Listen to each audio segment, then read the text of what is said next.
Right now at noon, 12 people are dead after a shooting at a California bar overnight. What we know about the suspect.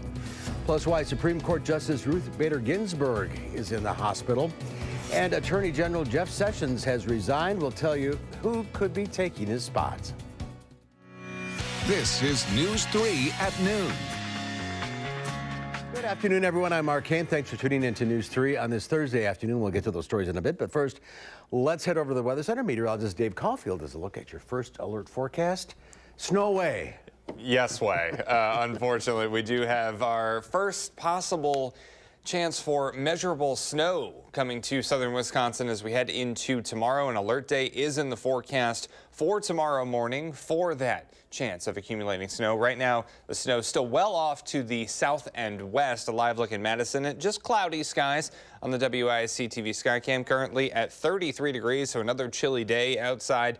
Calm wind, and so the wind chill not changing too much, so that's at least some good news. Temperatures are in the 20s and low 30s across southern Wisconsin. The warm spot, Janesville, at 36, if you can call that a warm spot. Wind speeds pretty much non-existent, so we don't need to worry about that. Temperatures will stay in the mid-30s, but then dip into the 20s overnight, and overnight into early tomorrow morning is when we expect that snow to move through. We'll talk about potential impacts to the morning commute and what to expect for the weekend in your first alert forecast in just a few minutes. First one's always fun. Yep, exactly.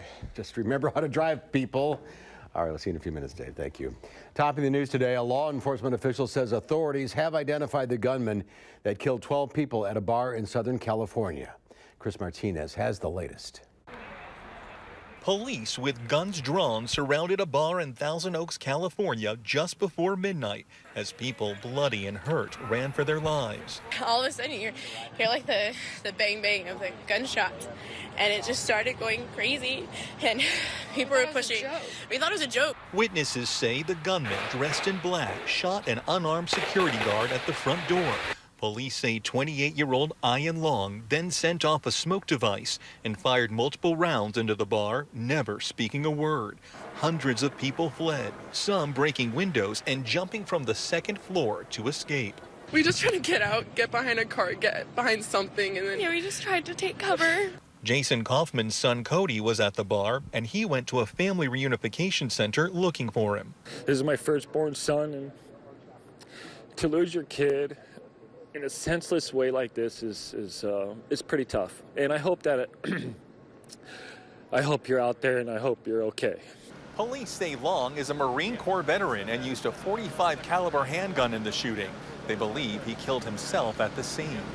Long's home was searched for evidence. We have no idea what the motive was at this point. Sheriff Sergeant Ron Heelis was the first to exchange fire with the gunman. The 29-year veteran of the force died after he was shot multiple times. Chris Martinez, CBS News, Thousand Oaks, California. And President Trump has ordered that the U.S. flag be flown at half-staff in respect for the victims of that shooting. Well, officers have identified the officer who shot a man last month in Dodge County. Sheriff Dale Schmidt says that Officer Brian Linsenmeyer, a 17-year veteran of the Beaver Dam Police Department, shot 35-year-old Richard Hankey of Beaver Dam October 26 after police responded to a domestic disturbance on Walnut Street. Schmidt said last week that Hankey was recovering and in stable condition. Schmidt said that the officer, quote, reacted to a situation involving a firearm, and the department is not able to release certain information because mental health played a role in the incident. Linsenmeyer is on administrative leave until the investigation is complete. Madison police are looking for the city's second bank robbery suspect in 2 days. Yesterday afternoon, someone robbed the Associated Bank on Odana Road. Police say the robber passed a note to the clerk before leaving the bank with cash. There's no word if this robbery and another one at the Associated Bank on Shopko Drive are connected. U.S. Supreme Court Justice Ruth Bader Ginsburg is in the hospital. She was hospitalized today after she fell in her office at the court the night before, fracturing 3 ribs.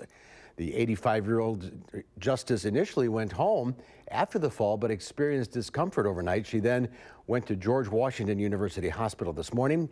Ginsburg, who has served on the court since 1993, is the oldest of the 9 justices and one of 4 of the court's liberal justices. President Trump waited just a few hours after the poll closed in the midterm election before asking for Attorney General Jeff Sessions' resignation. Sessions resigned at the president's request. The president has openly expressed his frustration about Sessions' decision to recuse himself from overseeing the investigation of Russian interference in the 2016 election. Trump says that he will allow Mueller to finish the investigation, but adds that he has the power to stop it if he wants, and that has some on Capitol Hill worried. We had legislation ready to go that protected Mueller, kept him in place, let him complete and finish. I would hope that we can bring that back up, have the support, bipartisan support, to protect this investigation to get it completed. As the acting attorney general, the president is now working to compile a list of candidates to replace Sessions. Rumored to be in consideration is former New Jersey Governor Chris Christie and Kansas's Secretary of State Chris Kobach. The Salvation Army's annual Red Kettle campaign kicks off tomorrow, but right now, only 25% of volunteer shifts are filled. That could cause major problems for the organization, which relies on those volunteers to fund many of its local services. On average, bell ringers raise $60 an hour during the holidays here in Dane County, and the local chapter of the Salvation Army says they need to raise at least $525,000 this holiday season. But if they don't raise that money this holiday season, they have to come up with it another way. What we'll do is we'll try to come up with other ways to raise more money. I mean, because we can't shut the shelter down because we're the only one. You know, we can't tell the kids that are in our after-school program, you can't come because we don't have the money. We got to find the money someplace. You can register to Ring Bells at ringbellsdane.org. We have a link to that site on the homepage of our website, channel3000.com. And there's more to come on News 3 at noon. Up next, we'll see what Howard's working on in the Mr. Food Test Kitchen. Ready to go nuts for a snack that'll perk you up? We have it just in time for the holidays, and ooh, it's so good.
Over the next couple of months, there'll be plenty of family get-togethers, holiday bashes, and of course, lots of edible gift giving. With that in mind, we came up with a little something that's a must-have for the season. They're what we call Java nuts, and boy, are they good. To make them, we begin by mixing together some cinnamon, salt, and sugar. We'll set it aside, and in another bowl, beat together an egg white with some instant espresso powder until it's completely dissolved. And if you're wondering what espresso powder is, just think of it as a really strong instant coffee. You can find it right along with all the other coffee stuff in the market. Now we toss some walnut halves into the egg mixture before sprinkling on our cinnamon sugar.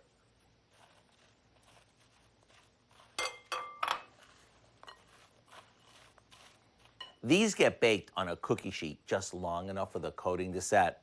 After they're cooled, we loosen them from the tray and they're ready to nibble on. Let me tell you, these are addictive. Maybe make up a few bags of them as the perfect holiday gift. To get the easy recipe for our Java nuts, all you have to do is visit our website. I'm Howard in the Mr. Food Test Kitchen, where today we found a tasty, nutty way for you to say, ooh, it's so good. All right, Howard, thank you. It's almost time to meet our pet of the week. It's a kitten this time. Plus, our streak of gray days continues. Dave has your first alert forecast when we come back.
Americans are rapidly cutting the cord, and Thanksgiving Pringles are a hit. Diane King Hall has more in today's Money Watch report.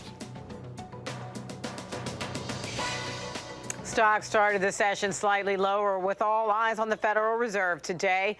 Investors are on standby ahead of the latest policy decision. The expectation is that the Fed will leave interest rates where they are, but Wall Street will be looking for clues on when the central bank plans to raise rates next.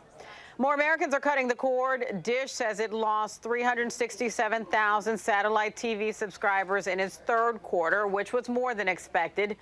Dish blamed half of the exodus on a blackout when Univision yanked programming from Dish and Sling TV in a dispute over fees.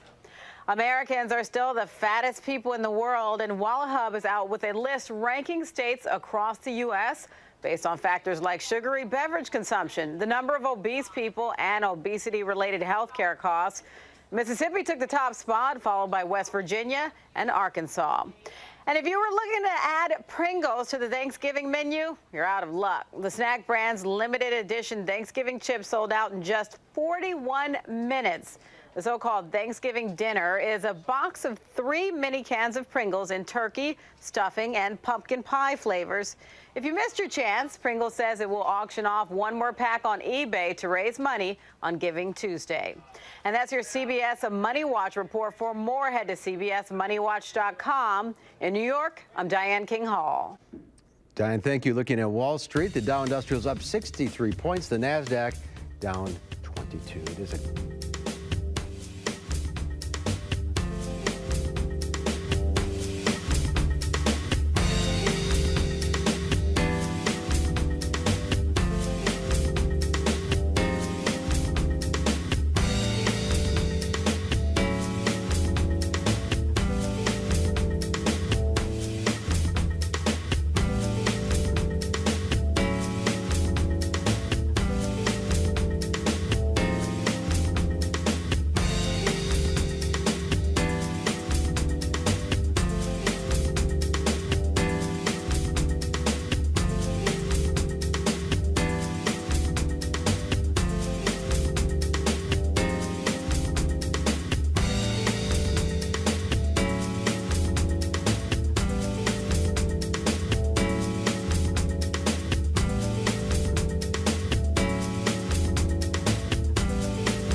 And Dave is here now with the forecast. Some snow on the way. Yeah, I think the snow is maybe a little bit more believable than those Thanksgiving Pringles. You know, I'm sorry I missed out on that. I'm not. So we'll agree to disagree. And some of us are agreeing to disagree about the snow coming tomorrow morning. And we're not talking about a whole lot, folks, here, but it is the first one of the season, generally looking at about an inch of accumulation by the time we get to later on Friday morning. But the timing presents some of these threats because we'll be right around the time that we're heading out during the Friday morning commute. So that's something to keep in mind. And the first snow of the season, no matter if we're in Antarctica or if we're in Florida or southern Wisconsin, no matter what, sometimes that can present some problems on the roadways. We have to kind of get used to it again. So that's why the alert day is in the forecast. Doppler track is quiet, though, across southern Wisconsin right now. If we zoom out, we can see some semblance of snow off to the south and west, and also just generally to the west. Some flurries showing up as far to the east as Wisconsin. We're looking at closer to the Eau Claire area, which is already actually seeing some measurable snow this year. But this could be our first measurable snow across southern Wisconsin. And on average, we talk about November 5th as our first measurable snow, and our average first inch of snow, and some of us could be close to that inch mark, is November 18th. So we're right in that range of time where it's pretty normal to see a little bit of accumulating snow. So we do need to be ready for it. Now, over the last 5 years, last year, we had to wait until that magical day of November 18th to get our first measurable snow. It wasn't an inch. And we actually had to wait until early December in 2016, if you remember that. But Mother Nature made up for lost time, giving us about 6 inches of snow on that year. So it varies year to year, and we're looking at tomorrow for a possibility of that snow falling, especially during that morning commute. And as I mentioned, when we talk about accidents due to winter weather, most of those occur during the first and second snow events. So it doesn't really matter that we're not expecting a lot of snow by any means. Still could be a little bit treacherous on the roadways, so give yourself a little bit of extra time tomorrow morning. Downtown Madison on the Edgewater Skycam still looking at just cloudy skies. Forecast high of 36, about 10 to 15 degrees cooler than normal for this time of year. So those chances for snow really do start to spike as we head into later tonight and early tomorrow morning. Let's take a look at that on future track. You can see that snow moving in right in time for the Friday morning commute, and some of that snow could be hanging on till about lunchtime across southern Wisconsin, but then I do think we quiet down and clear out as we head into Saturday. So the number is, of course, not showing up here, but about an inch of snow expected for much of southern Wisconsin, maybe a little bit more closer to Lake Michigan with some lake enhancement possible, but we'll worry about that once we get to it. Here's your 7-day forecast showing those flurry chances still in the forecast for Sunday through Tuesday, and breezy and chilly weather pretty much throughout the next week to week and a half or so. And I assume the pavement is cooled off some, so it's not going to necessarily melt. Sure. It shouldn't be too bad tomorrow morning, but just be ready. Give yourself a few extra minutes. I got to find all my snow stuff. Exactly. Me too. Back in the closet me too. somewhere. All right, Dave, thank you. There's more to come on News 3 at noon. Up next, Marissa DeGroot from the Dane County Humane Society is here with Gus, a little kitten. That's when we come back.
Marissa DeGroot from the Dane County Humane Society is here with our pet of the week. Hello, Marissa. Hi. This is Gus. Tell us about this little guy. Well, he is quite the little cutie here. Oh, look at that face. But Gus has been through a lot in his short life already.